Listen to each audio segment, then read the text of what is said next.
You think you know neighborhood drama? You haven't lived until a woman weaponizes the concept of acceptable curb appeal. I swear, my life is constantly being audited by her. It started small. First, it was the placement of my recycling bins. Then, she complained that my petunias were non-compliant with the approved color palette. But it escalated. She started sending official-looking letters about unauthorized gnome placement and alleged violations of my walkway width. The worst part is that her husband just nods along. He never speaks, but his silent agreement is somehow more intimidating than any shouting match. And then there are the daughters. They treat my youngest like she's carrying a biohazard suit.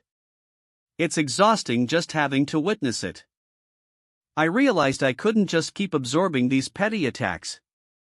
If they want regulations, I was going to give them a regulation problem of my own. I started documenting everything. Every time she mentions the sidewalk, I note the exact date, time, and alleged violation code. It's meticulous. Then came the grand counterattack. I started hosting community education days on local zoning ordinances. Just for fun. She showed up, naturally, armed with a clipboard and an air of supreme superiority.